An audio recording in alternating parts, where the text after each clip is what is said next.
Explorons les possibilités offertes par l'héritage entre classes.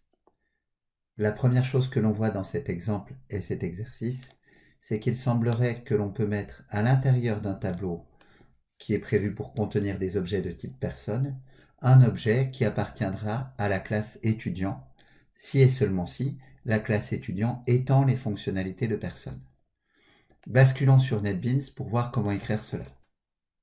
Pour que l'on puisse mettre un nouvel objet appartenant à la classe étudiant dans une case du tableau de la classe personne, il suffirait donc que la classe étudiant étende la classe personne. Écrivons cela.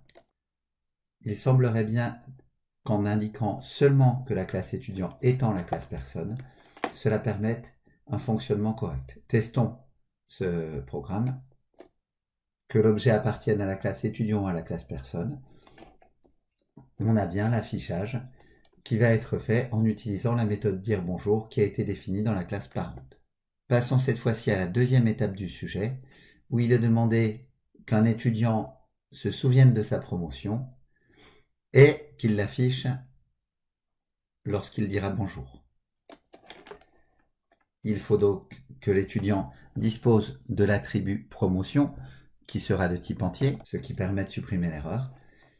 Et pour que l'étudiant fasse quelque chose de différent lorsque l'on appelle la méthode dire bonjour, il va falloir redéfinir cette méthode dire bonjour à l'intérieur de la classe étudiant. On appelle ce processus le polymorphisme.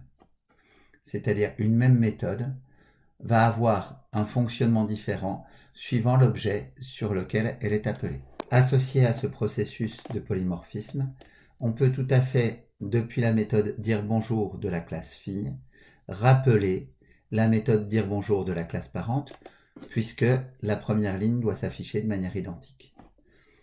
On peut ensuite compléter avec le texte qui nous était demandé. Testons ce code. Cela semble bien fonctionner. Passons maintenant à la dernière étape. Il nous est ici demandé qu'une personne puisse être construite en lui fournissant son prénom et un étudiant en lui fournissant son prénom et sa promotion. Pour que cela fonctionne, il va donc falloir définir des constructeurs. Commençons avec personne. Attention, à partir du moment où l'on définit le constructeur dans la classe personne, la classe étudiant produit une erreur qui est la suivante. Il est indiqué que lorsque l'on voudra construire un étudiant, le dispositif ne sait plus construire la classe personne, forcément, puisque le seul moyen de construire une classe personne est de lui fournir son prénom.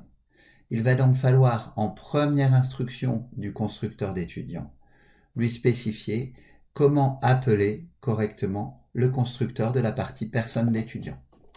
Corrigeons le code. On voit bien que le constructeur nous indique la même erreur. Il faut pouvoir indiquer quel constructeur de personne on appellera. Pour le faire, on va employer le mot-clé super et lui donner l'attribut qu'il faudra envoyer à personne. Donc pour construire un étudiant, la première étape sera de construire sa partie personne, puis l'on pourra modifier la partie promotion.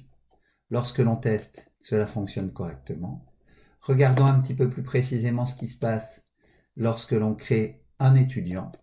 Pour créer l'étudiant, on arrive bien dans le constructeur d'étudiant, sachant que les deux attributs promo et prénom ne sont pas initialisés. La première chose que l'on fera sera d'appeler la superclasse d'étudiant, donc la personne, et on reçoit bien le prénom Yoko qui est venu du constructeur de sa partie étudiante. On affecte le prénom, puis l'on revient dans la classe, dans la partie étudiante de la classe, pour affecter la promotion. À partir de là, on a bien affecté les deux éléments. Que retenir sur ces notions d'héritage? Première chose, dans un tableau du type parent, on peut mettre n'importe quel objet du type parent ou enfant. Si l'on le souhaite, on peut redéfinir une méthode qui existait dans parent à l'intérieur de la classe enfant. Il s'agit ici mécanisme de polymorphisme.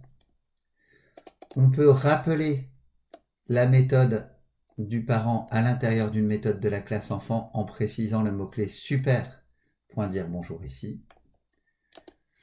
Les constructeurs, eux, ne sont pas hérités.